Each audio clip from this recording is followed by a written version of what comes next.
Sau đây làm sao đây khi tôi không có tiền trong tay mà xuất ra gặp cây hàng ngày? Làm sao đây? Hàng cà ve chỉ đạo nghệ thuật hái lệch cao. Đấy, mày đứng ở đấy mày nhấc cái cành lên được. Ca. Quản ca 5 bộ cặp. 5 bộ cặp còn. Nào. 2 bạn con dao rồi hỏi rồi. Kỹ sư trưởng Lai Nguyễn hấp đại ca Tình Trần. Đấy. Đi cùng Tuấn Zero. Yeah. Cáo chân dài. Yeah. Thằng nào trên kia? Phải chăng cái đít này là đít thằng bím? Yes. Ok. Rồi, đấy cứ tỉa dần đi em. Đã có giải pháp. Mặc dù đéo biết giải pháp có được hay không, cứ triển khai thôi vì đéo có giải pháp khác.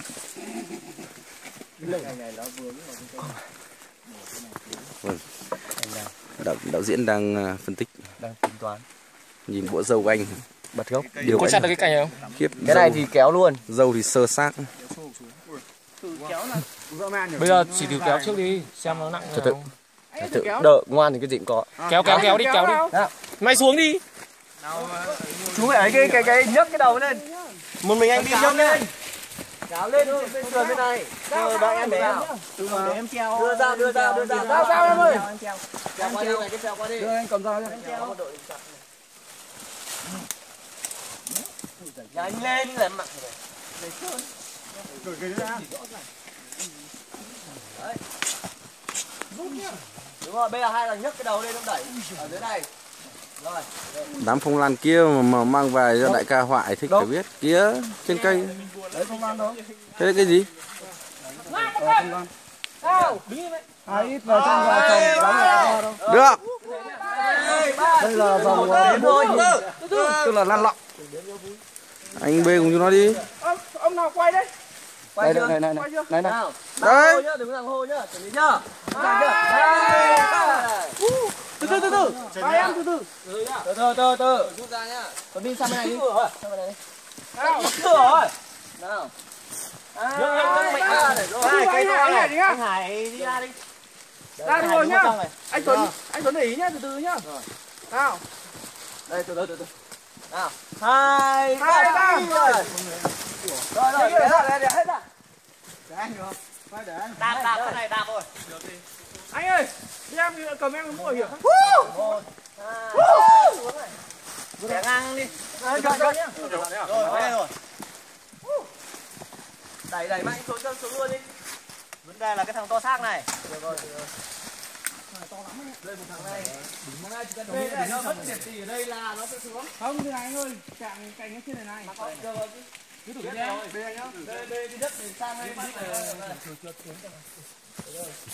Lại tính toán, lại đang tính toán đấy. Không mày nhảy xuống được thì mày có thể trượt xuống cùng. Đấy để em lên. Em tập cái đấy bữa cái đèn lên. Nam một hạt đứng ở đây. Cái cây này thì nặng đấy Nam ạ. Cái này phải nhanh không từ tình đứng vào đây đẩy vai đi. Nhanh không nó phải ra người này. Tuấn béo ra đây không cứ quay đi của tao à? Chỉ đi nhá. 2 3. Rồi. Dịch sang bên này nhá. Đẩy sang bên này đã chưa? Nào. 2 3. Nào bây giờ nhá. Đẩy đi xuống bên này nhá. Được. Anh Nam đừng đến mà nó dồn phát anh Nam xuống. Là ngửa người ra luôn nhá, chú phải ngửa người ra luôn, hai thằng quay ngửa ra. Đang ngồi xuống kìa. Nhìn cái cành như nhá, nó mà phi xuống là hai chúng mày đang ngồi xuống luôn nhá. 2 3. Tí nữa thôi. Nào. 2 3. Bây giờ từ từ. Con dao đâu, con dao. Đây. Dao đi. Dao đây. Nào đây? Dao đâu? Cảnh trên không, chặt đây để đỡ phải kéo nó. Cái đó là gì nhưng mồm mày to nhất. Tao nói những con người đi qua cung đường này phải cảm ơn đội Legan Min. Legan Team. Bài cướp. Đấy, cái đó. Bờ phết con mẹo luôn. Chúng tôi là những con kiến. Không, đi vẽ kiến là thằng đại bàng này nó ăn đấy. Ngu. Anh nhà Lít à? Anh nhầm. Đội mình như kiểu đội vì môi trường ấy nhỉ. Cởi hết quần áo ra về đi. Môi trường ấy. Hải, mày cưa lại tao cái Hải, cưa lại. Vâng, và một lúc nữa các bạn sẽ xem kết quả. Các bạn và bây giờ là chương trình quảng cáo. Omo rất tốt cho việc gội đầu, sẽ không còn dấu hiệu của tóc. Chương trình quảng cáo xin hết và các bạn hãy quay trở lại với kết quả của chúng tôi. Vâng. Nó cũng không thay đổi gì lắm. Vẫn thế. Không thì dùng rất không quắm gì. Có không anh? Không sao. Có đến đâu dùng đến đấy. Không khóc. Thế mà đeo mang theo cái cưa xích đi, cưa máy này, cưa chạy xăng này. Đấy. Lúc đây thì đánh nhau vì cái tội đi bẹ để thằng là B. Mới có bình nước mà các ông đi toàn vứt hết xuống vực hết rồi, nhất là túi ni lông. Vứt rồi á? Vứt một bình rồi. À đúng. Vứt 2 bình nhưng mà em nhặt được 1 bình. À điều. Anh Tinh còn vứt cả nhớt cơ mà. Tại thằng nào mẹ quăng một cái người ta. Em quàng gì đâu. Anh em thử nhá. Nào. Nào. Nào. Nào cái gì đưa đây tao quay cho. Đâu sức đâu. Xong rồi. Anh like sang bên này đi. Anh tới bên này. Tẩy sạc. Anh Hải còn đây. Không, đoạn vừa rồi là chưa nhất quán về nhịp hô. Nào.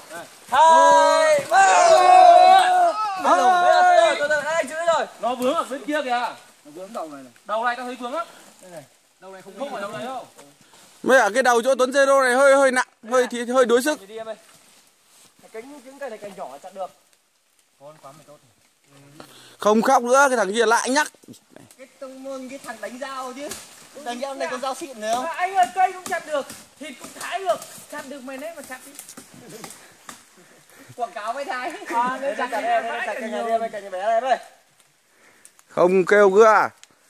Từ giờ đến tận ngày mai cơ mà, lo gì. Không, bây giờ mới có cơ hội cãi nhau, anh làm sao?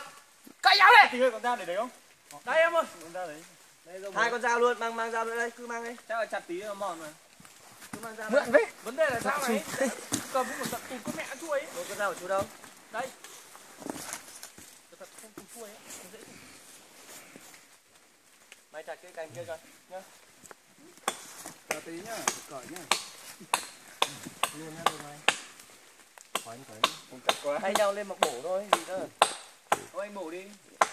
Nó sớm mà, mình còn mấy tiếng nữa để vào chuồng. Mái. Bộ 2,5. Nè, không phải nữa. Cái sắt là bằng sắt gì hả em? Cái này là nhíp. Mai luôn à? Vâng. Chuồng có sống gì bảo nhỉ? Có mà, phải tôi đấy. Cái xe đàng hoàng. Có phải Xả nước đàng hoàng. Có trả tiền á? Không. Để xe à? Có định đánh nhau luôn. Hay đánh nhau. Chặt gì đó, chặt ông giáo là cũng quay cũng chụp, sợ thật. Thế sau này chúng mày cũng cái mà xem đi. Có lồng gì này? Ngáo lên chặt đấy. Nên để anh Hải chặt nghỉ lúc anh đây. Anh Hải để em thay cái tí không? Cứ gì tí 1 2 nhá. Thanh niên thì đéo làm, cứ để cái bếp già làm. Lên làm đây. Mình già rồi. Tưởng mày đang là trung niên. Mình bây giờ già để tuổi trẻ nó hoạt động chứ bây giờ mình mà lên làm cũng được thôi nhưng mà nó ảnh hưởng đến đoàn đó. Đấy, mấy thằng trẻ trâu rồi. Anh Tuấn Zero trẻ trâu lên làm đây. Hai thằng quay nhau đây. Anh Hải, hai thằng quay nhau. Chặt luôn đây được không anh? Được. Cứ chặt đi đúng rồi.